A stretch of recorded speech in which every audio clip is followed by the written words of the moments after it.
Hello, everybody. My name is Landon Justice. I'm the pastor in Richland, Missouri, First Christian Church.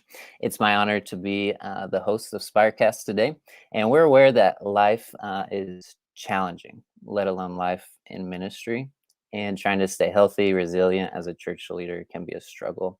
And that's why Spirecast exists. Spire wants to help you find the tools, the resources that equip you to lead out of a place of wholeness, not just adrenaline, not just striving, but also to give you guidance and support of a network to implement the best ministry resiliency practices for all the challenges that we face as leaders. So twice a month, Spirecast brings you an opportunity to hear from a leading expert and invites you to ask questions that you have about how to pursue wholeness in ministry, and then turn that longing that we have for wholeness into really actionable steps. So our guest today is Paul Alexander, the president of Hope International University. His background encompasses a unique blend of training and experiences that make him uniquely qualified to speak to pastors about mental health issues, among other things. With degrees in theology, therapy, leadership, Paul brings years of academic insight and practical experience, as well as, I believe, just an integrated life to bear on principles that can refresh and renew us as church leaders. So Paul, he's an ordained pastor, a licensed marriage and family therapist. He and his wife, Leslie, attend Eastside Christian Church in Anaheim, California, and have two adult children, Kelsey and Cole. Paul, what a pleasure it is to have you join us. Welcome to Spirecast. Landon, thank you so much. I always feel like they're talking about somebody else during an introduction. It's like, did they really do? Did they really do those weird, unrelated things? But it's nice to see you and join in today. Yes, well, absolutely, and I'm sure you can tell us along the way, but I doubt those are disintegrated things. I'm sure you found a way to integrate all of that in your leadership. So, yeah, Paul, we get to talk about really, an important topic today. Maybe one of the first things I'd love to begin with, though, is just why are you passionate about the mental health of leaders and certainly pastors? Yeah, that's a great question. The short answer is I'm a pastor's kid. I mean, I'm an ordained pastor. That's not where I get my paycheck, for most of my career. But growing up in a pastor's family, I watched how exciting it could be, but I also watched how challenging it could be. And I remember periods where my mom and dad would just go into a funk over things going on in the church. And specifically, a couple times when I was young, I remember when the church was about 400, small to medium size. And when a family would leave the church that mom and dad had invested in, I remember that was just crushing for my parents. And not like they left the area, they just left the church. And as a kid, I remember thinking, this is a really hard job. I mean, it's a busy job that you're kind of always on. And then many of my closest friends are pastors, and I have just tried to come up alongside them and encourage them. And then I decided to go more public with kind of my care and concern after we had 3 pastors commit suicide in our area 3 years ago. And they were very public, and they grabbed national media attention. But I just thought we need more people speaking into the life and the heart of pastors and pulling back the curtain and just, being honest about how challenging it could be and how lonely it could be. And that was pre-COVID, right? So then COVID comes along, and it just kind of blew up even more. Yeah. Well, thank you for your work there and certainly your interest. So. Yeah. What have you found are some of the top issues just facing pastors right now, certainly mental health issues? Well, there's no easy way to encapsulate it. So I'll talk around it a little bit. Yeah. It's a lot like an oral test, I guess. I'm gonna just keep talking till I hit the answer, right? So the chief issue right now, the pastors that I'm talking to, is just burnout. And that has shifted a little away from other issues, and it has really become kind of a white hot spotlight on burnout because of COVID, because of leading during this extraordinarily awful time. So issues that were kind of beneath the surface that pastors may not even have recognized in themselves or their church body We had the pressure and intense pressure of COVID, and they just came bubbling to the surface. And Yeah. you can lead on adrenaline for a long time, Yeah. and pastors have. They have led on adrenaline for a long time, and now they're out of adrenaline and they are worn out. Mm. So my concern is that we're looking at what I think is going to be a rebound effect, or a sleeper effect rather, where in the next 6 to 12 months, I'm afraid we're going to have a lot of pastors really get sick and worn Mm. out and contemplate leaving ministry simply because there's no reserves left. Yeah. So this sustained stress and extended ambiguity of what's going to happen next, when can we fill in the blank, Yeah. go back to normal, when can we, with masks and mandates, and when are people going to stop taking shots at me? That has just worn everyone out, and Yeah. it's much harder for pastors than it is in my role as a Christian university president, because my job is more formal. Pastors' jobs are less formal, and everyone thinks that they're a little bit of your boss in a church, and that's not true in my setting, but that's true in your setting, Yeah. right? That's Yeah. exhausting. Yeah. Yeah. Certainly. Two things come to mind for me from that, Paul. One, just how would you describe burnout? It gets tossed around a lot, and I think Yeah. sometimes it's helpful to have just a more formal definition. And then two, just as you think about that, what is part of that the isolation piece as well that you found? Just curious about that.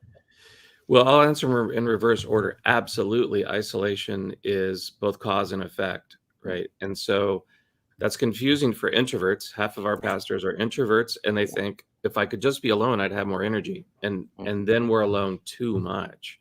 Mm. So it certainly kind of adds fuel to the fire of the burnout. So when I say burnout, what I mean is you lack the energy and the passion to do your job and life well. Mm. And I want to focus on the life part more than the job part, Yeah. because one of the tragedies in burnout is that we also hurt those around us. Yeah. We're not giving as a husband or a father. We're not giving as a family member. We're pulled back and we're worn down, and now we're burning out those around us as well. So Mm. how do we find a way to replenish the passion that led us into ministry in the first place? And man, it's been hard in COVID to find a cup of cold water. Mm. I remember about 6 months ago, a church asked me to come speak, and the day they asked me to speak, I thought, I can't go talk. I can't go talk about that right now, because Yeah. anybody leading anything, man, it's just been an awful. Not marathon's too short a race. It's been one of Mm. those 100-mile things that, Ultra.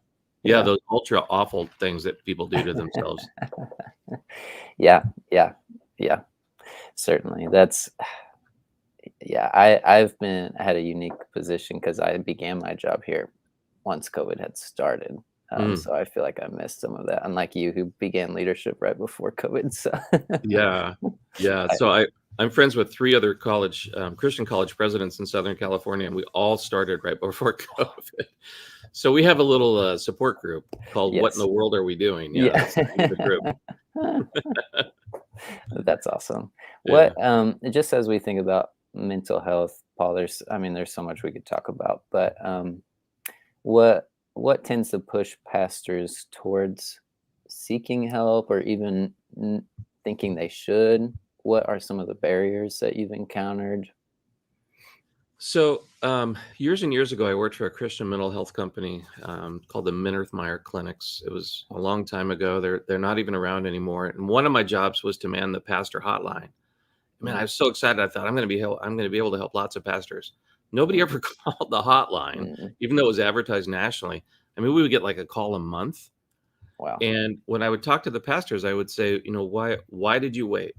What kept you from calling earlier? And the answer all the time was embarrassment. Yeah. Some version of shame and feeling ashamed that somebody who's talking and preaching and teaching about health and spiritual health Mm. and joyful living is over here on the side broken. Yeah. And there is this commitment to the facade, which is really problematic for Christian leaders. And Yeah. my experience has been, the more prominent the position, the more reliably defended someone is going to be, right? The brighter the spotlight, the more reluctant. And now we're putting energy into just maintaining the facade, and we're investing lots and lots of energy in that unfortunately could have been directed to digging out of whatever thing that we're in. So pride, shame, embarrassment, fear of discovery. Some people work in areas still, unfortunately, where maybe an elder or some people in the church really would look down on them if they admitted that they're having any kind of emotional battle of any kind. And that's a real credible threat to pastor health, is the person that would look over the top of their glasses and say, well, if you just had more faith, or there's, why in the world would you go see fill in the blank or take whatever medication? Right. So it's a little bit of a minefield of how do I authentically lead, take care of myself, and not get shot at in the process. Right. So it takes time to figure out who I can talk to. Yeah. And I always tell pastors, figure out who the safest elder is in your church. Start with that person. Yeah. Have that conversation privately and just see how that goes. I wouldn't walk into your next elders meeting and go, hey, I got something big to drop on you. Yes. I've been depressed the last 6 months, or I've been anxious the last 3 years, whatever it is. Yeah. I wouldn't start there, but you have to start somewhere. If it can't be an elder yet or a leader, start with someone in your network and just start that conversation, because once we give a little bit of light to it, a lot of the energy comes out of it. And I hope people take that statement in. A little bit of light and a little bit of air to our emotional health takes a lot of the sting out of the pain that we've been feeling. Right. Yeah. Yeah, I find that to be so true. And I'm in one of those areas where, I see a counselor regularly, and I'm trying to normalize that here. Yeah. But it certainly can have its associated stigma. So would you be willing to be transparent with all of us and say, is that, how do you navigate that challenge if you're in an area where there's scrutiny? How are you able to manage that? Yeah. And then I'll stop interviewing you. No, you're great. Yes. Turn the tables on me. Right. I don't advertise it, but like my secretary and others know, and certainly I just try to make that space. And if anyone were to ask, it's for my own health, my own family's health, my own spiritual health. It's obviously connected. And so one of my desires is to be integrated, whole. And for me to be a leader requires to do the inner work. And personally, I've found this throughout the years, I don't do it on my own. Right. And so I'll run away from it. I'll be helpful. I'll keep up the facade. And so I have to pay money and set aside a time to take that inner look. And so I'm comfortable telling people that, but I don't think anyone here would, there's just stigma, but they're not going to take any action. They'd be like, oh, well, that's good for you. So good for you. I'm not going to do it, but yes. Yeah. Good for you. But you're not going to lose your job. But there Right. are probably some pastors in settings where it might put them literally on kind of unstable ground. And that's so unfortunate. It's not that common anymore that it would be that intense, but I know there are pockets of ministry where that is the case. So just be careful when you decide to talk to someone, right? Yeah. No, and that's, and I appreciate your emphasis on honesty, because that's, you just I can't be in touch with the most real parts of my life if I'm avoiding the most real parts of my life. Well said. The passion, the genuineness, the authenticity, the desire for God. If I'm avoiding the pain, I miss out on all of those. So. Yeah. And, we're separated in age a bit, but one of the things that I admire about younger pastors is that you all are a breath of fresh air in that you're doing ministry differently than my generation and older, right? My dad's generation was trained, don't tell anybody anything. Yeah. My generation is kind of selectively trying to figure out what we can tell. And your generation's just more authentic. And that's a blessing, but it can also be a little bit of a danger if you're Yes. dealing with people my age and older that are not always sure what to do. But I will tell you this, for your generation and younger, I don't think you can lead without being authentic and, Right. and transparent. I don't think it'll work. Yeah. I work with college students. I'm around college students. If they sniff out the leader is not authentic, they just Yeah. stop listening. Yeah. Oh, I mean, absolutely. they don't discount, they just turn off. Yeah. And Yeah. and that's certainly a generational difference, I think. Yeah. I mean, I'm coming into a more traditional church here, and just the younger generation, for whatever reason, because I try to be authentic, it was kind of like a surprise to them initially. And I'm like, well, Absolutely. that should be kind of like the minimum bar there, but But it's just, it depends on your perspective and yeah. and what you're Yeah. used to. And Yeah. you're wise enough to know how to kind of titrate that slowly, kind of Yeah. blending that in slowly, which is wise. Yeah. Well, thank you, Paul. Yeah. Yeah, sure. Another question I just thought was interesting, Paul, and there's so much in this area we could talk about, but I know you've done some speaking about grief and loss and trauma, which is so relevant in ministry and certainly during COVID. How do you think pastors struggle with those issues, and do they struggle with them as much as anxiety and depression? Maybe just riff on that for a little bit. Sure. So when I started speaking to church leaders 3 years ago, because of these tragedies in our area, Mm. we started running a survey, and we ran it to 2,200 pastors, which is a big sample size in Yeah. this area. We don't have big studies. This is one of the first big studies. And we asked people to rate 9 factors related to depression in ministry. And what surprised us, one of the factors was unresolved trauma, grief, or loss. Mm. That came in third on the list. Out of the 2,200 pastors, it was ranked as the third most important cause or effect of Yeah. depression in ministry. So I have elevated my thinking and focused my thinking around this issue for pastors, and begun asking questions when I speak related to, in your ministry or in your personal life, are you aware of loss that has not been processed, or grief that has not been felt, or trauma that is just stuck? Yeah. And so when we enter that part of the talk, of the conversation, it gets very, very tender. Yeah. And what I realize is we don't even know what we don't know yet about Yeah. pastoral loss and trauma and grief. Now, my background as a therapist tells me that so many people, especially men, do not recognize well those unresolved issues. And it's a double barrel problem for pastors, because men tend to intellectualize, right? We separate the feelings from the rest of Mhm. life. We don't want to do that work. And pastors tend to go into meaning making and sermonizing mode in their head rather than feel the feelings. Yeah. And I said this on a webinar recently, and that one statement got more action, more activity around it than any other statement, because Yeah. it is what it is. I mean, you hear something, you think, oh, that's good, I want to do something with that, rather than I need to work on that. Yeah. And a lot of pastors have been hurt in ministry. Things have been said to them, or done to them, sometimes even in the name of the Lord, that has just left a scar. And there are little L losses in our life, and there are big L Yeah. losses. And we need to be able to process both. And men, we're not good at it. We're just Yeah. not good at processing loss.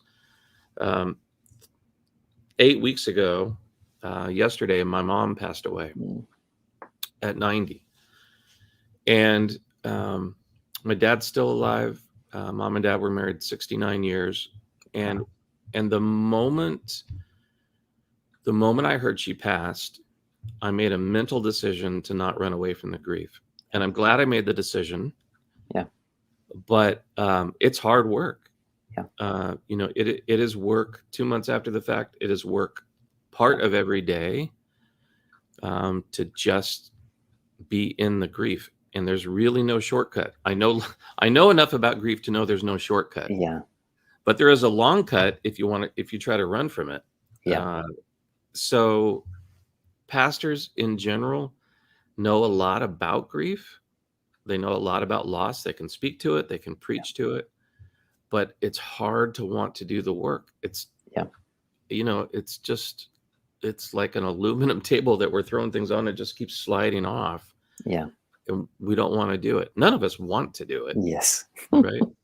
Yeah. Yeah. It's Yeah. Thank you for sharing that, Paul. sure.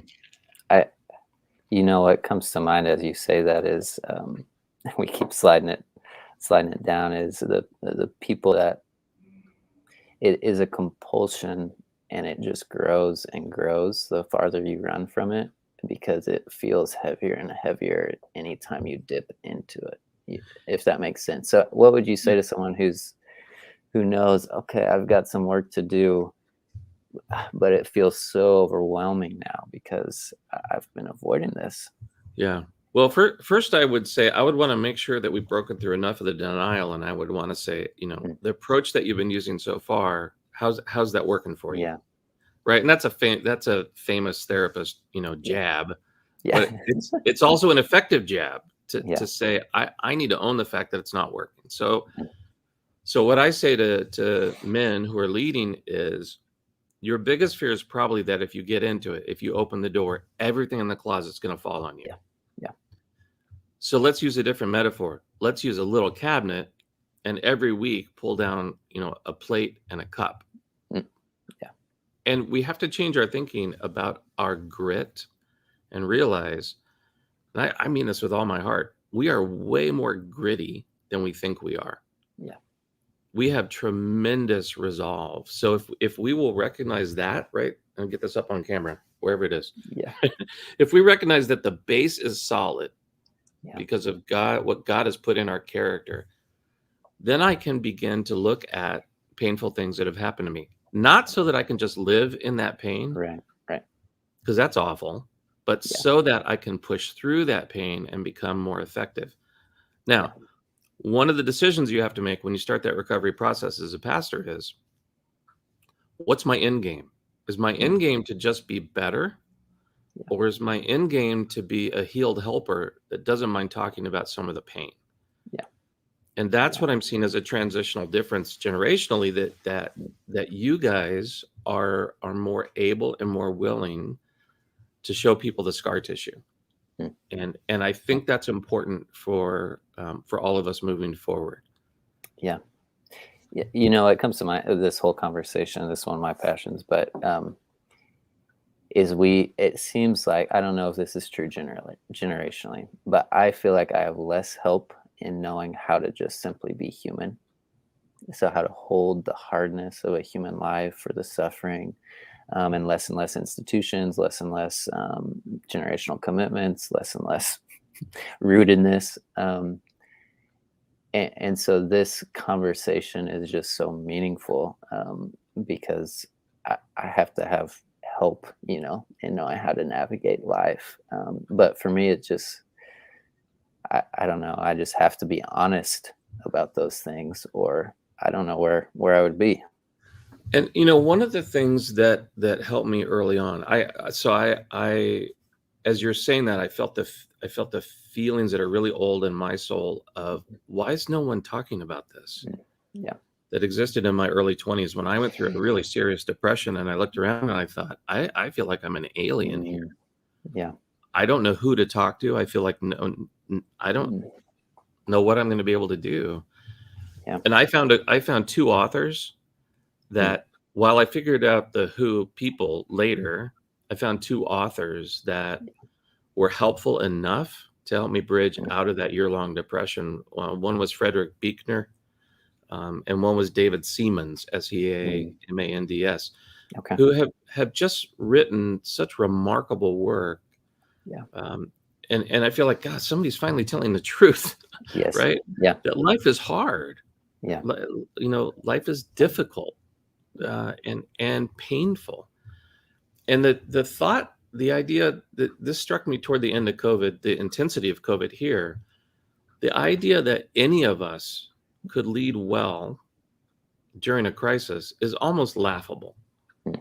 The idea that anybody's going to lead perfectly is preposterous. Yeah. And on the days that I'm hurting, or you're hurting, those are really hard days to lead at all. Yeah. And no one wants to say that. Yeah. I was recently talking to a group of pastors that all serviced extraordinarily large churches. And it was nice to be invited in to speak to them. But I was just talking honestly about the pain of leading during COVID. Yeah. And there were about 30 or so guys on the Zoom, and there were a lot of tears coming down. And it was kind of a sacred moment to just be able to admit that leading through a crisis, we pay a heavy price. I mean, I'm guessing it's going to shorten our life a little bit because we have expended so much energy trying to lead and trying to deflect arrows that are shot at us.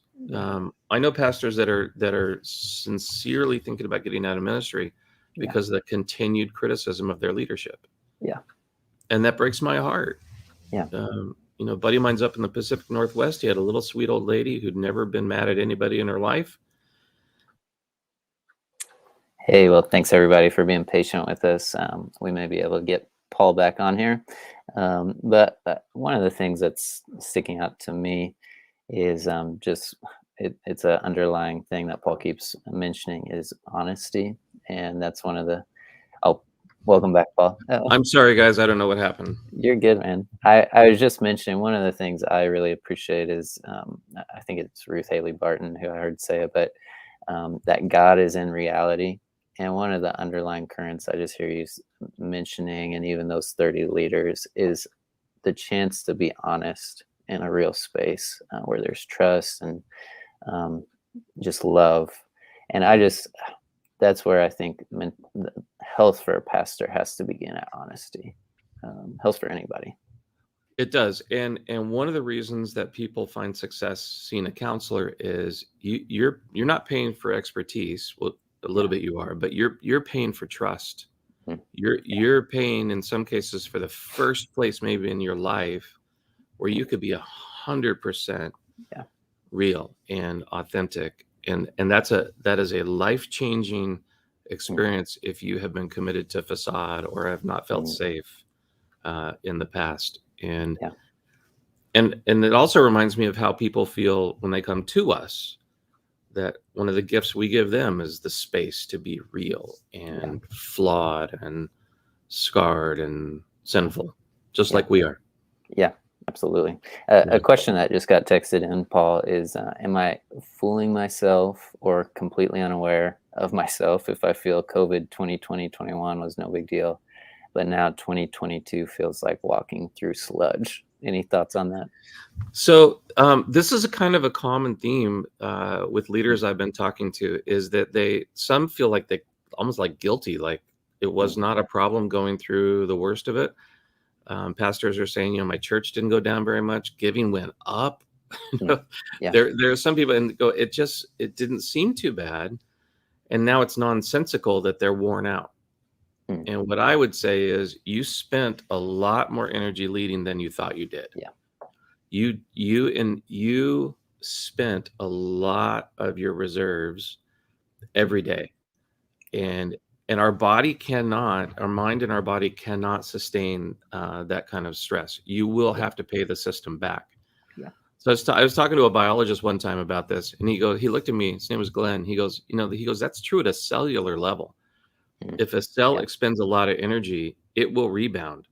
And I said, I didn't know that. He said, cells have to recapture, rebalance. They have to rest and get their energy back. And I thought, wow, I mean, that's micro and macro. It's the same. It doesn't work to just keep your foot on the accelerator forever and not think something's going to break. Archibald Hart, who worked for many years at Fuller Theological Seminary, a Christian psychologist, did a lot of work on stress and burnout and stress hormones. And he was talking to our students one time here, and he goes, what would make you think that you could keep your foot on the gas pedal forever and not run out of gas? Yeah. I thought that's the most simple way to say it. So leaders are, I think right now, kind of numb. They may not be depressed, but they're sort of numb. And I like the word sludge. Whoever texted the question, that's a good word. right? You're just kind of in mud, and it's going to take a while to get your strength back. Yeah. As we think about that, maybe more concretely, what are some resources? What are some first steps, maybe for someone who's like, I'm walking through sludge, I've used my reserves. How can I begin building those back up? So people may not like this answer, but my answer is you're going to have to talk to your elders. Mm. And twice I've been asked by someone if I could talk to their elders for them. And so I did both times. I'll give you a phone number, Paul. I know, right? So you're going to have to talk to your elders and say, I am worn out. I really want to pastor well. I want to lead well, but I'm going to need a break. And what I have told elders and pastors is now is the best time possibly in your entire career to ask for a sabbatical. Yeah. Whether that sabbatical is 2 weeks, 2 months, you cannot reboot without some rest, without some space. So I will be transparent and tell you that my board of trustees last fall, as things were beginning to get a tiny bit better, they said to me lovingly, it's interesting, Paul, that you speak a lot about soul care. You know where this is going. Yes. But you're not very good at taking care of yourself. And I broke down and I said, you're right. And I'm not proud of that. And I had to covenant with my board that I would take better care of myself. So it's kind of a pro tip. If you cry during a board meeting, you actually get more vacation time. You either get fired or you get more vacation time. Praise God. Praise God, right? But I don't know how to reboot without rest. Yeah, no. I just don't. So I would say have that authentic, difficult conversation and just say, in my job leading this church, I have found that I'm out of energy and I would like some time off. Yeah. I don't think very many elder boards would have a problem with that. Right. Yeah. So I would start with time off, and then I would look at physical health as well as spiritual and emotional. Yeah. And I would say, are the rhythms of my physical care working for me or not? So one of my decisions after the board lovingly confronted me is I started to eat better than I have in 6 or 7 years. Yeah. I've lost 22 pounds so far, and I've got another 15 to go. That's awesome. But I just found, like so many people, just stress eating during COVID because of the sustained stress. And, you've got to have rest. You've got to reboot your body. And then you've also got to do the work of resetting yourself spiritually. Yeah. Of finding new rhythms for spiritual balance. Whatever that means for people, because we all do spiritual growth and spiritual formation differently. Yeah. So we have to find renewal patterns. And I would strongly emphasize, not for the sake of sermonizing. Yeah. Because that's just such a typical bleed off of energy for pastors is to think, I want to be on this dual track. I want to find something that's good for me and something that's good for the church. But they spend too much time on what's good for the church instead of what's good for their heart. Yeah. Yeah. Even, sermonizing, and certainly even leadership conversations. I think about that. And for me, it's been helpful. I just took a 2-day retreat, and it's, I've been needing to do it for 6 months. So I'm nobody special, but took a 2-day retreat just to get away and remove myself. And just the amount of renewed energy I feel to have been gone, to feel no expectations for 2 days, not meet any needs for 2 days, and the world's still here when I come back. So, yeah. Absolutely. And you've got at least one young child, right? Yeah, 2. So 1-year-old and a 3-year-old. So well, if you can get away with it with your spouse, right? If you've got that extra pressure of young kids, I think it's even more important. Your wife needs that time occasionally. You need that time occasionally, because young kids or sick family members multiply the stress, exponentially. Yeah. Yeah. The tiredest people in the world are parents of preschoolers, I think. I may be there soon. Yeah. Yeah, it's so fun. But yeah, I always tell people, I'll be a better pastor and certainly a better parent and spouse if I have a little time away. I get a little So time away. Yeah, yeah, absolutely. yeah. Absolutely. Well, that's great. Well, Paul, I don't know how much more time we have, but is there anything else, kind of your last 5% that you'd like to, any other resources or just something Well, you want to tell people? yeah, let me mention that that Siemens book again. Okay. Yeah. It's just such a good primer. It's Healing for Damaged Emotions. It's been around forever by David Siemens, Seamands. It's a really good first step in kind of Mm, integrated wholeness. If mm, people have never read that, what's the big takeaway? If there's one hammer I could swing at one nail, it would be to not give in to the shame mm. that keeps you isolated. Yeah. To recognize it for what it is, that it is, it's a darkness that you don't need to be held by. Mm. You can be free of that shame so that you can come into relationship Yeah. more authentically with the Lord, with those that love you. Maybe that has to start with a Christian therapist. Maybe it has to start with a friend who works down the road, not in your area. Yeah. But we have to cut ties with the shame that keeps us stuck. Mm. And it's not a sin to struggle. Yeah. And it doesn't mean that we're less than. When I started speaking to churches 3 years ago, I decided to pull the curtain back on my own life and talk about Mm. my almost 40-year-long struggle with mild depression. Mm. And it has been a constant, odd companion my whole adult Yeah. life. I manage it. It doesn't own me, Yeah. but it's there. Yeah. And, Churchill and others call it the black dog. Mm. When the black dog visits. So, the black dog's in the back of my Jeep all the time. Yeah. I just try to make sure it's more like a puppy than a Yes. vicious dog. Yeah. Because some of us just are inclined toward anxiety Yeah. or depression, Yeah. and that's okay. A Yeah. quarter of us in the US do. I'm gonna say Yeah. that again. Yeah. 1 in 4 of us is dealing with either major depression or one or more anxiety disorders, Yeah. which means a quarter of Christian leaders.